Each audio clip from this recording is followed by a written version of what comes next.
जय हिंद दोस्तों, कैसे हो आप सब। आप सभी लोग बिहार डीएलएड एंट्रांस 2025 की तैयारी कर रहे हो ड्रीम सेवक टीचर से या अन्य संस्थानों से। तो अब उर्दू के बारे में आपको ज्यादा सोचने की जरूरत नहीं है और ज्यादा डरने की जरूरत नहीं है, क्योंकि ड्रीम सेवक टीचर्स आप सब की तैयारी के लिए यहाँ पर है ना एक महान शख्सियत है, महान टीचर है जो आपको उर्दू पढ़ाएंगे और उर्दू में इनकी जो काबिलियत है वो आप धीरे धीरे महसूस करेंगे।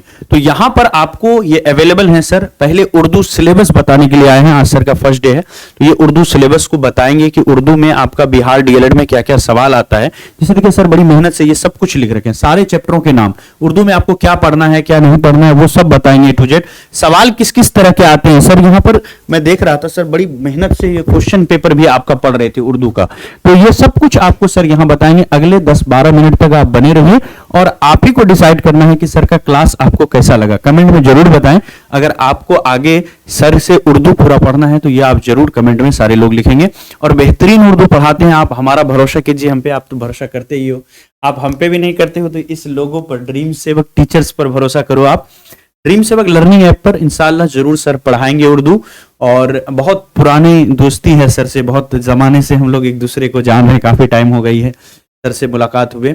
तो अब यहाँ से सर आपको ले रहे हैं और पूरा बताएंगे कि बिहार डीएलएड में उर्दू का जो सिलेबस है ना, उर्दू निशाब वो क्या है। और सर अपनी तरफ से उर्दू में आपको टिप्स एंड ट्रिक्स भी देंगे कि कैसे आपको उर्दू के एग्जामिनेशन को क्रैक करना है। सर पहले आप अपना इंट्रोडक्शन दे दीजिए। अस्सलाम वालेकुम। आप अपने बारे में बता दीजिए।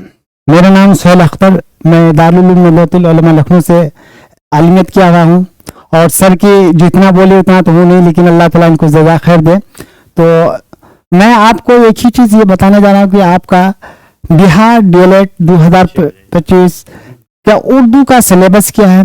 और बहुत सारे लोग इतने परेशान, इससे हफ्तुल हवास होकर के रहते हैं, भाई कैसे हम इस एग्जाम को क्रिएट करेंगे, कैसे क्या तैयारी, क्या पढ़े क्या ना पढ़े, और इसी में हफ्तुल हवास में अपनी वक्त को जाएगा। मैं आपका भी वक्त नहीं होगा और मैं मेन टॉपिक पे आ रहा हूँ कि हमारा सिलेबस क्या है। सबसे पहले हम आप देख रहे हैं स्क्रीन में कि वहाँ लिखा हुआ कलिमा और उसकी किस्में। तो कलिमा और उसकी किस्मों के बारे में आपसे ये सवाल क्या है, कलिमा की कितनी किस्में हैं, कलिमा कहते हैं किसको हैं, कलिमा के माने क्या है, इस तरह के सवाल कहते हैं। और इसके साथ आप ये चीज हो गया, आप इसमें कई सवाल आ सकते हैं, हम इसको कैसे करेंगे। अगर आपसे पूछ लिया जाए भाई कलिमा किसको, आपने पढ़ गए कलिमा कहते हैं क्या, बामाने अल्फाज को जो मुफरद हो उसको कलिमा बोलते हैं। और तो कलिमा की 3 किस्में हैं, इस्म, फेल, हर्फ। और आपको मैं थोड़ी सी पीछे ले जाना चाहता हूँ। कलिमा जो बना लफ्ज से बना है और लफ्ज के माने बा मुफरद और माबानी हो तो उनको मौजू कहते हैं और बेमाने उसको मुहमल कहते हैं। उससे मुझे बात नहीं कर, यहाँ कलिमा की 3 किस्में। तो सबसे पहले की इस्म, इसमें किसको कहते हैं, इसमें क्या है, इसमें की कितनी किस्में हैं, इसमें की कितनी ये है, किस हिसाब से आता है इसमें के, उन सब चीज के बारे में आता है। माने के एतबार से, बनावट के एतबार से, तज़कीर व तानीस के एतबार से, इस तरह आपको घुमाया जा सकता है। तो इसको अगर आप जानेंगे तो इंशाल्लाह आपको यह। और उसी तरह से ये इसमें की किस्में, इसमें नकीरा हो गया, इसमें मारिफा हो गया, तज़कीर वो भी इसमें ही में से शामिल है। और इसी तरह से ये ज़मीर के बारे में आप रहे हैं, ये ज़मीर जो देख रहे हैं, ज़मीर जो है, इस ज़मीर के बारे में भी आपकी, ज़मीर किसको कहते हैं, ज़मीर की कितने किस्में हैं, ज़मीर की शख्सी किसको कहते हैं, ज़मीर तनकीरी किसको, ये सब चीज़ का। इसी तरह फिर आपके अगला जो निसाब ही में से सिफत और उसकी किस्में। सिफत का तो आपको भी मालूम है कि किसी क्वेश्चन में सिफत, जैसे आम खट मीठा है, की सिफत एकदम आम जो आपको मालूम है ये सिफत है। सिफत आप जानते हैं किसी चीज की अच्छा या खूबी गुण को बताने वाले जो चीज है तो उसको बोलते हैं। तो उसके लिए क्या आम, आम ये है, आम उसमें मीठा लफ्ज इस्तेमाल में कर रहा हूं, मीठा है, ये क्या आम की एक सिफत है। तो आपको ये कर दिया जाएगा कि आम खट्टा है, आम कसीला है, आम मीठा। इसमें 3 तरह के देंगे, जैसे 1, 2, 3, ये 3 करके दे दिया। इसमें से 3 में से एक ही चीज ये कर दे, किसी में खट्टा दे दिया, किसी में मीठा दे दिया, किसी में कैसे। तो आपको मालूम है आम कैसा होता है, आप लोग जानते हैं मीठा होता है, तो आपने नंबर 1 पे क्लिक कर दिया इसे, तो फिर इसका सिफत हो गया। अब इसी तरह से फेल आपने बताया था कि भी कलमा की किस्म, उसमें तीसरे नंबर पे आता है फेल। दूसरे नंबर फेल जो आता है फेल, फेल कहते हैं किसको, आपको मालूम है कि आप लोग अंग्रेजी भी जानते हैं, हिंदी भी जानते हैं, अल्हम्दुलिल्लाह आप लोग अच्छे जानते हैं। तो उसको फेल यानी किसी काम के करने या होने को तो क्या बोलते हैं, उसको फेल कहते हैं। तो फेल का कैसा सवाल आएगा, हमें सोचना पड़ेगा कि भाई फेल फेल किसके कहते हैं, फेल की कितनी किस्में हैं, फेल माजी किसको कहते हैं, फेल मुजारे।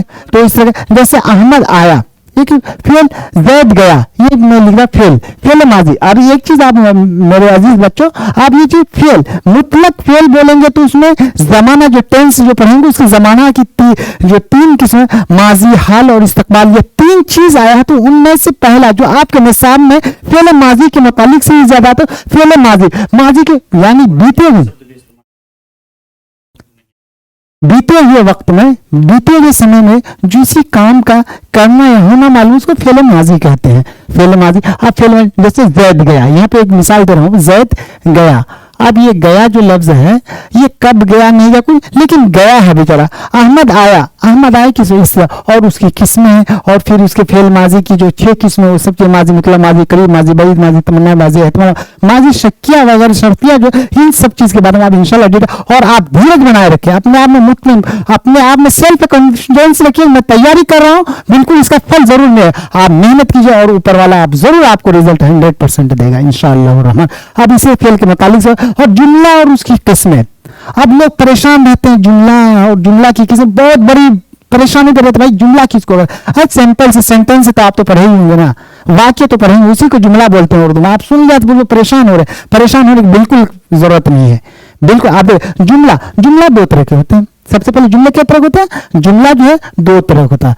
नंबर 1 इस्मिया, एक फेलिया, फिर उसकी किस्म है उसकी उस पर नहीं जाना, बल्कि 2 किस्में। और अगर जिस जुमला में, जिस सेंटेंस का जो वाक्य बनाता है, अगर इसमें से शुरू हो तो जुमला इसमिया बोलेंगे, और जो उसके फेल से हो उसका मुस्नद और मुस्नद ले, मुस्नद और मुस्नद ले, ये बड़ी टॉपिक होता है, आप वो वक्त ना रही, ये जुमला में आता था। इसी तरह से आपको मैंने कलमा शुरू में बताया, कलमा और उसकी कितनी किस्में, तो उसमें तो ये हर्फ भी उसी में से। आप बोलेंगे हर्फ बेचारा, एक तो मीम, का, पर, क्या है ये सब, किस चीज के लिए आता है, ये तो काम का कुछ है नहीं भाई। आप जिस तरह से इसको ये जीरो जो बोलते हैं इसका कोई माना नहीं है, इसका कुछ नहीं, जीरो अकेला कुछ नहीं कर सकता है, कुछ नहीं। लेकिन अगर इसी के ऊपर अगर यहाँ पे एक लकीर डाल देंगे 10 हो जाएगा, इसी के ऊपर जितना अगर ये करें 110 हो, और आगे बढ़ाते जाए, बढ़ाते जितना भी उसी का, और ये भी इसके अंदर बड़ी दम है भाई।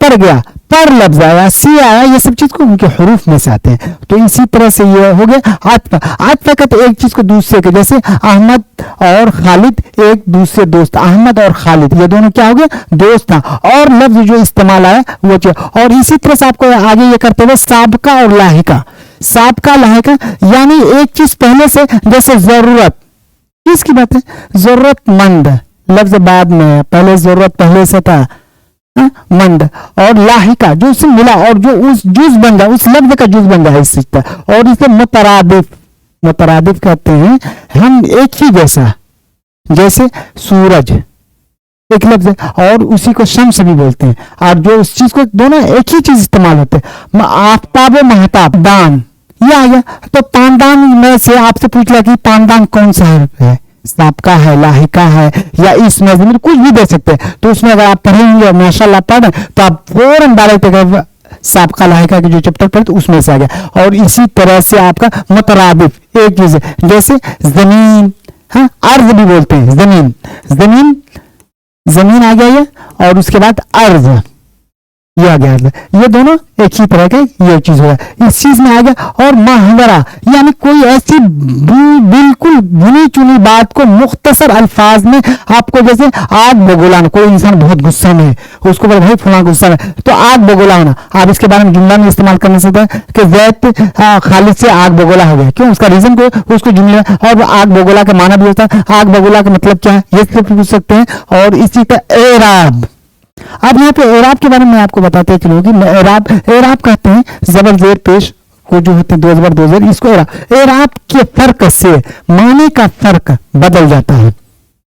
अब एक सवाल है भाई, एराब के बदलने से माने, और आप ये जो जबर जेर अरबी रस्मुल खत और फारसी और उर्दू में ये सब चीज के इस्तेमाल गाहे बगाहे होते रहता है उर्दू में, लेकिन अरबी में तो पूरा होता है। तो एराब की फर्क से इससे क्या माना बदल। और इसी तरह से 13वें नंबर में आपका आप ही के निशान में से अजदाद, ये अजदाद ये वाहिद जमा, जैसे मैंने सिंगल प्रॉब्लम बोला था, तो उसमें जिद वाहिद उसकी जमा, हाँ वाहिद है, वाहिद और जमा जो होते हैं, जिद में क्या होता है कि एक चीज का अलग, जैसे रात का दिन, आपके रात का उल्टा क्या है, विलोम शब्द क्या है, तो उस चीज के बारे में बताया। वाहिद जमा की फेहरिस्त भी आपको बताए, जैसे लड़का एक वाहिद हुआ। और तो लड़का क्या है, आपको सवाल में आएगा लड़का क्या है, औरत क्या है, मस्जिद क्या है, घर क्या है, इनके में वाहिद जमा में से वाहिद पे टिक लगा और आपको घर लिख दिया, और उसमें सवाल में आ गया कि घर किसको कहते हैं, घर वाहिद है कि जमा है, और आप पहले से पढ़े हुए हैं कि घर वाहिद है क्योंकि एक वचन है, एक वचन को वाहिद बोलते हैं, इसको दिमाग में सेट ये तो होगा। इसी तरह से आपको वाहिद जमा करेगा। और उसके बाद मतला, हुस्न, मतला, काफिया, रदीफ और मक्ता। तो आपका सवाल में आएगा रदीफ किसको कहते हैं, काफिया किसको कहते हैं, हुस्न मतला किसको कहते हैं, और मक्ता किसको कहते हैं, और इनके अलावा भी बहुत, मसनी किसको कहते हैं, कसीदा किसको कहते हैं, ये सब चीज। तो इसके किसी कसीदा या किसी से लिख करके दे, उसकी क्या कहते हैं, क्या रदीफ है या काफिया है, इस तरह की बात होती है। और इसी तरह से आपको खुतूत, नवैसी, खत, ये वाहिद जमा इसमें इस्तेमाल किया है। खत नवैसी, खत नवैसी, खत में से होता है लेटर, लेटर भी खत, नवीस्तन मजदर होता है लिखना, लिखने, ये दो लफ्ज से मिलकर खत नवैसी का, तो इसे खुतूत आ गया। जैसे गालिब के खुतूत बहुत मशहूर है, उन्होंने खतूत लिखे, और मजमून निगारी, मरसिया वगैरह, मरसिया के वो जो आशा गजल और से नज्म किस्में थे, वो सब मजमून निगारी वगैरह जो चीज़ है। अब यहाँ पे एक लास्ट जो आपके निसाब में से जो सबसे लास्ट है, एराब, इलामात और उनका इस्तेमाल। अब जैसे एक चीज मैं लिख रहा हूँ मूसा, ठीक है, मूसा लिखा, आप इसमें खड़ा जबर आया, ये क्या, इसको खड़ा जबर बोलते हैं। ईसा लिखेंगे, ईसा से, तो ये आपको अलिफ, ठीक है, इसमें कौन सा एराब की, अलिफ मकसूर आ जाएगा। और इसी तरह से इन सब के एराब और इलामात इस्तेमाल किया गया है कि किसको कहे, जैसे निस्बतन, खालिसतन, ये सब चीज का इस्तेमाल। तो आपको मैं अपनी बात को यहीं पे खत्म कर रहा हूं, और उम्मीद है कि आपकी जैसा भी लगेगा आप ये फकत वस्सलाम। तो दोस्तों अभी आपने बिहार डीएलएड के एंट्रांस की तैयारी कैसे करें 2025 की, और उर्दू के सिलेबस के बारे में, है ना, खास करके उर्दू निशाब जिसको उर्दू में कहते हैं, उसके बारे में बहुत गहराई से सुना आपने। और आप लोगों जल्दी से कमेंट करके बताइए क्या पूरा उर्दू आप पढ़ना चाहते हैं या नहीं पढ़ना चाहते हैं। क्या यूट्यूब पर फ्री उर्दू क्लासेस, है ना, हफ्ते में कम से कम 3-4 दिन आपके लिए लेके आया जाए, नहीं लेके आया जाए, जल्दी से सभी लोग कमेंट में बताएंगे। और जाते जाते इस वीडियो को शेयर करें, और अच्छा लगा हो तो लाइक कर दें वीडियो को, और चैनल को सब्सक्राइब कर लें। Thank you so much, bye bye.